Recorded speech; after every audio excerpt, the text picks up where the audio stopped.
everybody. Welcome to the observation deck. Brian the Observer here. And today we got an article for you. Okay, so this one is from TechCrunch.com. This was actually sent to me by Sergeant Mad Squirrel. If you haven't subbed to her channel, go ahead and do so.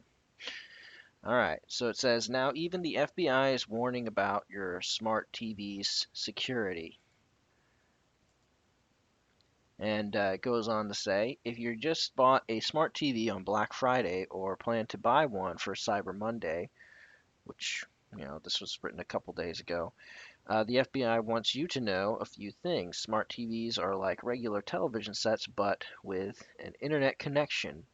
With the advent and growth of Netflix, Hulu, and other streaming services, most saw the internet connected televisions as a cord cutter's dream. But like anything that connects to the internet, it opens up smart TVs to security vulnerabilities and hackers. Not only that many smart TVs come with a camera and microphone, but as is the case with most other internet connected devices, manufacturers often don't put security as a priority.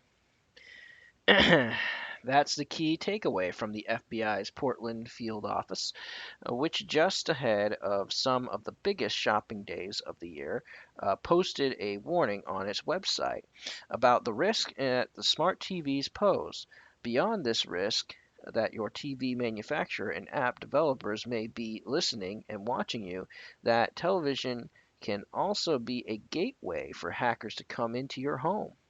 A bad cyber actor may not be able to access your lockdown computer directly, but it is possible that your unsecured TV can give him or her an easy way into the back door through your router, wrote the FBI.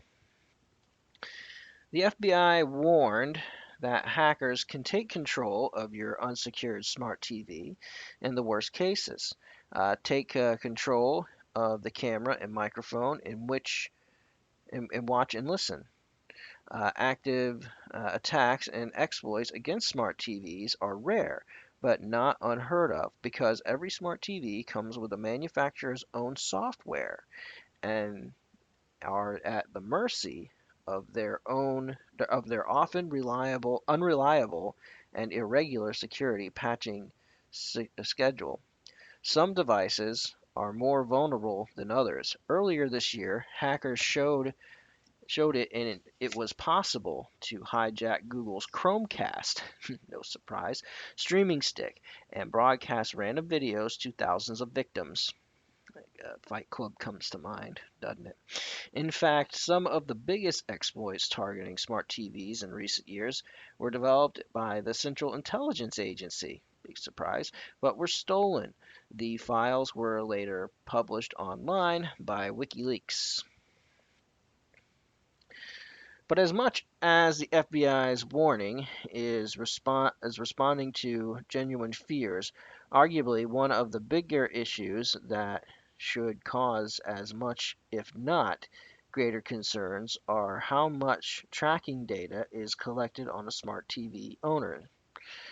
The Washington Post earlier this year found that some of the most popular smart TV makers, including Samsung and LG, collected tons of information about what the users are watching in order to help advertisers better target ads against their viewers and to suggest what to watch. Next, for example, the TV tracking problem became so problematic a few years ago that the smart TV maker Vizio have paid $2.2 million in fines after it was caught secretly collecting customer viewing data. Earlier this year, a separate class action suit related to the tracking again Vizio was allowed to go ahead. The FBI recommends placing black tape over an unused smart TV camera, keeping your smart TV up to date with the latest patches and fixes. and to read the privacy policy to better understand what your smart TV is capable of. As convenient as it might be, the most secure smart TV might be one that isn't connected to the internet at all. That is true. All right, so I'll be perfectly blunt here. I once had a smart TV which was a gift.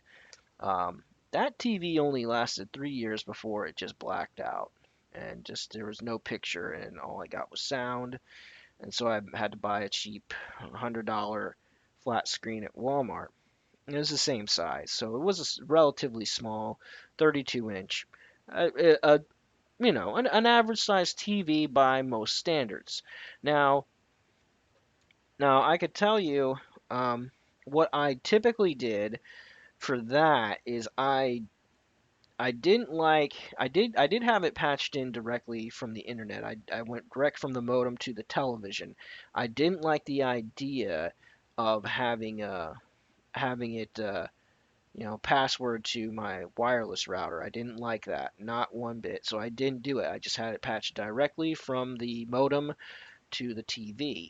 Um, and all I had on there was Netflix and then later Hulu.